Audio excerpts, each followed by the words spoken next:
அனைவருக்கும் வணக்கம் தோழர்களே. எல்லோரும் எப்படி இருக்கீங்க? ரொம்ப மகிழ்ச்சியாக இருப்பீங்க. இன்றைக்கி வந்து பார்த்திங்க அப்படின்னா பல்துறை கல்வி அப்படின்றத திருவிக்கா பற்றி பார்க்கலாம். திருவிக்காவில் வந்து பார்த்திங்க அப்படின்னா புது புக்கில் வந்து உரைநடை ப்ளஸ் ஒரு செய்யுள் மட்டும் தான் கொடுத்துருக்காங்க. பழைய புக்கில் ஒரு செய்யுள் கொடுத்துருக்காங்க. மொத்தமே அவ்வளோதான் இருக்குது. ஓகேங்களா, வாங்க திருவிக்கா பற்றி பார்க்கலாம். இப்போ ஃபஸ்ட் டைம் நம்ம சேனலில் பார்க்குறீங்க அப்படின்னா சப்ஸ்கிரைப் பண்ணி வச்சுக்கோங்க. அதுக்கப்புறம் கம்யூனிட்டி கைட்லைன்ஸில் வந்து வீடியோ முடிஞ்ச உடனே திருவிக்கா ரிலேட்டடாக கொஷின்ஸ் வந்து ஓல்டு கொஷின்ஸ் என்னென்ன இருக்கோ அதெல்லாம் போடுவோம். ஓகேங்களா, ஃப்ரீயாக இருந்தால் அட்டன் பண்ணி பாருங்கள். கொஷின்ஸ் எந்த மாதிரி கேட்குறாங்க, எந்த இடத்துல நம்ம இம்பார்ட்டன்ட் கொடுக்கணும் அப்படின்றது உங்களுக்கு தெரியும். ஓகேங்களா, சரி வாங்க வீடியோக்குள்ளே போகலாம். கேடில் விழிச்செல்வம் கல்வி அப்படின்றது மனிதன் விலங்கிலிருந்து மாறுபட்டு உயர்ந்து நிற்பதற்கு அடிப்படையாக விளங்குவது எது அப்படின்னா அது வந்து பார்த்திங்கன்னா கல்வி தான். ஓகேங்களா, அடுத்து மனித சமுதாயத்தின் வளர்ச்சியிலும் அதை சீர்திருத்தி இட்டுச் செல்வதிலும் கல்வி பெரும் பங்கு வகிக்கிறது. மனித ஆற்றலை மேம்படுத்தவும், பண்பாட்டினை காக்கவும், அறிவியலை வளர்க்கவும், நாட்டுப்பற்றை ஊட்டிடவும் சான்றோர் பலர் பெரிதும் முயன்றனர். அவ்வகையில் திருவிக்காவின் கல்வி சீர்திருத்தங்களை பற்றி அறியலாம். ஸோ அறியாமை நீக்கி அறிவை விளக்குவது எது? கல்வி அப்படின்னு சொல்லப்படுது. மனிதரது வாழ்வில் உடம்போடு அறிவோம் போலும் நிகழ்ந்து வர வேண்டும் அப்படின்னா ஸோ இதெல்லாம் வந்து நான் ஹைலைட் பண்ணுறது மட்டும் படிக்கிறேன். ஏன்னா ஓகேங்களா, அதுதான் வந்து ரொம்ப இம்பார்ட்டன்டானது. நீங்கள் வேணும்னா இந்த பிடிஎஃப் வந்து நம்ம டெலகிராம் சேனலில் வந்து சென்ட் பண்ணுறேன். ஜஸ்ட் நீங்கள் ஃபுல்லாக ரீட் பண்ணுற மாதிரி தான் ஒன்ஸ் ரீட் பண்ணி பார்த்துக்கோங்க. ஓகேங்களா, இளமையில் கல் அப்படின்றது என்னது? முதுமொழி. ஸோ இந்த முதுமொழி எதில் சொல்லியிருப்பாங்க அப்படின்னா ஔவையார் வந்து சொல்லியிருப்பார். இளமையில் கல் அப்படின்னு சொன்னவங்க யார்? ஔவையார். ஏட்டுக்கல்வி மட்டுமின்றி தொழிற்கல்வி முதலியவனவும் கல்வியின் பார்ப்பட்டவையே அப்படின்றாங்க. அதாவது ஏட்டுக்கல்வி மட்டும் இல்லாமல் தொழிற்கல்வியும் தேவை அப்படின்ற மாதிரி சொல்லியிருப்பாங்க. அடுத்து வந்து பார்த்திங்கன்னா தெரிந்து கொள்வோம் அப்படின்றதுல கல்வி என்பது வருவாய் தேடும் வழிமுறை என்று. இந்த கொஸ்டின் வந்து பார்த்திங்கன்னா லாஸ்ட்டு குரூப் 2ல் வந்து கேட்டாங்க. ஓகேங்களா, 2022ல். ஓகேங்களா, ஸோ நெக்ஸ்ட் வீடியோ வந்து 2022ல் வந்து பார்த்திங்கன்னா தமிழ் என்னென்ன கொஸ்டின் கேட்டிருக்காங்க அப்படின்றத அந்த ஓல்டு கொஸ்டின் பேப்பர் வந்து நம்ம பார்க்கலாம். கல்வி என்பது வருவாய் தேடும் வழிமுறை அன்று, அது மெய்மையை தேடவும் அறிநெறியை பயிலவும் மனித ஆன்மாவுக்கு பயிற்சி அளிக்கும் ஒரு நெறிமுறை அப்படின்னு சொல்லிட்டு விஜயலட்சுமி பண்டிட் அப்படின்ற சொல்லியிருக்காங்க. இவங்க தான் பார்த்திங்கன்னா ஐநாவையின் முதல் பெண் தலைவர். ஸோ அப்போ ஐநாவையின் முதல் பெண் தலைவர் என்று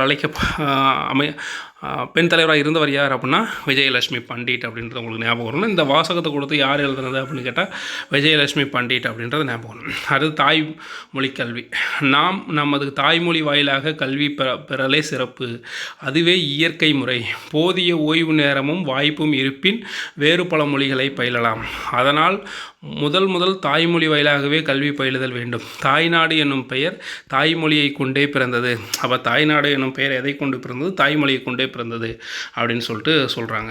அடுத்து தமிழ் வழி கல்வியில் வந்து தமிழ் மொழியில் அறிவுக்கலைகள் இல்லை எனும் பழம்பாட்டை நிறுத்தி அக்கலைகளை தமிழில் பெயர்த்து எழுதி தமிழ் தாய்மொழிக்கு ஆக்கத் தேடுவோம் எனும் புதுப்பாட்டை பாடுமாறு சகோதரர்களை கேட்டுக்கொள்கிறேன் அப்படின்னு சொன்னவர் யார் அப்படின்னா திருவிக்கா.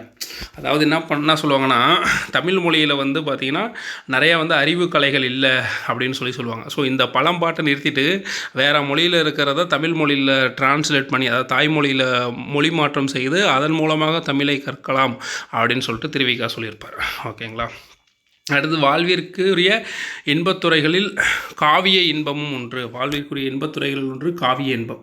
இதில் வந்து பார்த்தீங்க அப்படின்னா ஸோ இதுதான் ரொம்ப ரொம்ப இம்பார்ட்டன்ட். இது நிறையா டைம் கேட்டிருக்காங்க. ஓகேங்க, அதாவது இயற்கை ஓவியம் அப்படின்னா வந்து 10 பாட்டு, இயற்கை இன்பக்களம் அப்படின்னா கலித்தொகை, இயற்கை வாழ்வில்லம் அப்படின்னா திருக்குறள், இயற்கை இன்ப வாழ்வு நிலையங்கள் சிலப்பதிகாரம் மணிமேகலையும், இயற்கை தவம் அப்படின்றது சிந்தாமணி, இயற்கை பரிணாமம் அப்படின்றது கம்பராமாயணம், இயற்கை அன்பு வந்து பெரிய புராணம், இயற்கை இறையருள் அப்படின்னா தேவார திருவாசக திருவாய் மொழிகள். ஓகேங்களா, இதுதான் இந்த பாடத்தில் ரொம்ப இம்பார்ட்டன்ட் அப்படின்னா இது வந்து ரொம்ப ரொம்ப சொல்லலாம். ஓகேங்களா, ஏன்னா இது வந்து பொறுத்துக்கு மாதிரி கேட்டுருவாங்க. அடுத்து வந்து பார்த்திங்கன்னா காடு சரிந்த ஒரு மலை மீது ஏறி ஒரு மடத்தில் நின்று மண்ணையும் விண்ணையும் நோக்குங்கள், இயற்கை ஓவியத்தை கண்டு மகிழுங்கள் அப்படின்ற மாதிரி சொல்லியிருப்பாங்க. இதெல்லாம் சும்மா எல்லாமே கதையாக தான் இருக்கும். அதுக்கப்புறம் பார்த்திங்கன்னா சங்கப்புலவர்கள் இளங்கோ, திருத்தக்க தேவர், திருஞான சம்பந்தர், ஆண்டாள், சேக்கிலர், கம்பர், பரஞ்சோதி, இவங்கெல்லாம் பார்த்திங்கன்னா சங்ககால புலவர்கள். அடுத்து வந்து அப்படியே வந்தோம் அப்படின்னா இங்கே வந்து ஒரு தெரிந்து கொள்வோம் அப்படின்றத கொடுத்துருக்காங்க. என்னென்னா ஏடென்று கல்வி சிலர் எழுதும் பேசும், இயலன்று கல்வி பலர் கேட்டதென்னும் வீடென்று கல்வி ஒரு தேர்வு தந்த விளைவென்று கல்வி அது வளர்ச்சியில் வாயில், அது வளர்ச்சி வாயில் அப்படின்னு சொல்லிட்டு குலோத்துங்க சோழன் வந்து இந்த மாதிரி சொல்லியிருப்பார். ஏடென்று கல்வி சிலர் எழுதும் பேசும், இயலென்று கல்வி பலர் கேட்டதென்னும் வீடென்று கல்வி ஒரு தேர்வு தந்த விளைவென்று கல்வி அது வளர்ச்சி வாயில் அப்படின்னு சொல்லிட்டு கல்வியை பற்றி சொல்லியிருந்திருப்பார். ஸோ இந்த என்ன பண்ணுவாங்கன்னா, அந்த வாசகத்தை கொடுத்து இதை எழுதினவர் யார், இந்த பாடலுக்கான ஆசிரியர் யார் அப்படின்ற மாதிரி கேட்பாங்க. அப்போ குலோத்துங்க சோழன் அப்படின்றது நமக்கு தெரியும். ஓகேங்களா. அடுத்து வந்து பார்த்திங்கன்னா, புற உலக ஆராய்ச்சிக்கு அறிவியல் வந்து கொழுகொம்பு அப்படின்னு சொல்லுவாங்க. ஓகேங்களா. புற உலக ஆராய்ச்சிக்கு அறிவியல் என்பது கொழுகொம்பு அப்படின்னு சொல்லுவாங்க. இங்கே வந்து பார்த்திங்கன்னா திருவிக்காவை பற்றி கொடுத்துருப்பாங்க. நூல்வெளி திருவிக்கா என்ற அனைவலாகவும் குறிப்பிடப்படுபவர் திருவாரூர் விருதாச்சலம் கல்யாண சுந்தரனார். ஸோ திருவிக்கா அப்படின்ற அந்த வேர்டு கொடுத்துட்டு அதுக்கான ஃபுல் ஃபார்ம் என்னென்னு கூட கேட்டிருக்காங்க. அப்படி இல்லைனா திருவிக்கா பிறந்த ஊர் எது, திருவாரூர் அப்படின்றது தான் அவர் பிறந்திருப்பார். ஓகேங்களா. அடுத்து வந்து பார்த்திங்கன்னா சமயம் தொழிலாளர் நலன பல துறைகளில் ஈடுபாடு கொண்டவர், சிறந்த மேடை பேச்சாளர், தமிழ் தென்றல் அப்படின்னு சொல்லி அழைக்கப்படுறாரு. இதுக்கு முன்னாடி இவருடைய பாடல்களை பற்றி போடும்போது அதில் என்னென்ன நூல்கள் வந்து எழுதியிருக்காரு அப்படின்றத பற்றி போட்டிருப்போம் நான். ஓகேங்களா. அடுத்த காணொலியில் திருவிக்கா பற்றி பிடிஎஃப் வந்து கொடுக்குறோம். ஓகேங்களா.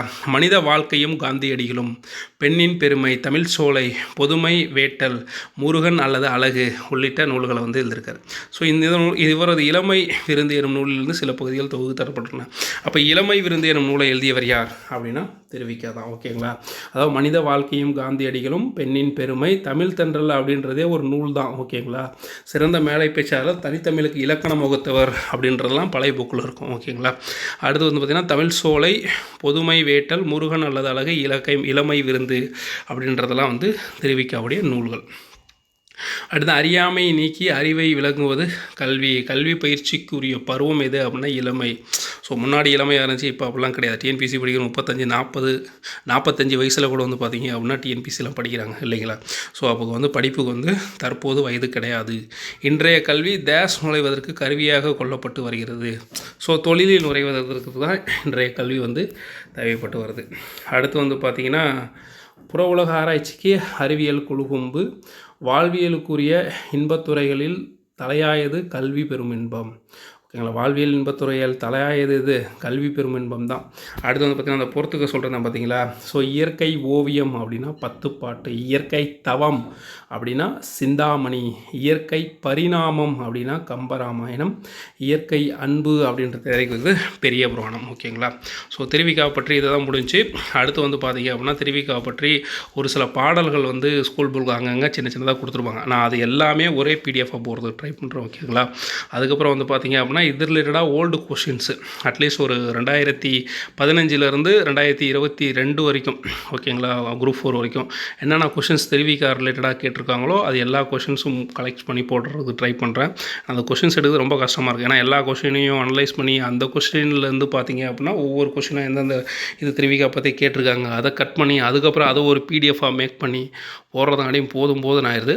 பட் ஆனால் கொஞ்சம் பிக் ப்ராசஸ் தான், ஸ்லோவாக தான் பண்ண முடியும். ஏன்னா நானும் வந்து பார்த்திங்கன்னா அடுத்து எக்ஸாம்ஸ் தான் படிச்சுட்டு தான் இருக்கேன், ஒர்க் பண்ணிவிட்டு படிச்சுட்ருக்கேன். ஸோ அதனால் எனக்கும் டைம் கொஞ்சம் கம்மியாக தான் இருக்குது. ஓகேங்களா. கொஞ்சமாக நான் ஆனால் முடிஞ்ச அளவுக்கு பார்த்திங்க அப்படின்னா அப் டு நமக்கு வந்து ஜூனில் தானே வந்து குரூப் 4 வருது. ஸோ அதுக்குள்ளே தமிழ் ஃபுல்லாக முடிக்கிற அளவுக்கு ட்ரை பண்ணுறேன். ஜிகே வந்து பார்த்திங்க அப்படின்னா கொஷின்ஸ் வந்து போடுறேன். ஓகேங்களா. இப்போ சிந்து சமொழி நாகரிகம்னா எங்கெங்கே இருக்குது, எப்படி படிக்கணும் அதை பற்றி போடுறேன். நீங்கள் வந்து அதை புக்கில் படிச்சுக்கோங்க. முடிஞ்சால் பிடிஎஃப் நான் தரேன். ஓகேங்களா. Okay friends, thank you. இந்த பிடிஎஃப் வேணும் அப்படின்னா நம்ம டெலகிராம் குரூப்பில் ஜாயின் பண்ணிக்கோங்க. பாய் நண்பர்களே.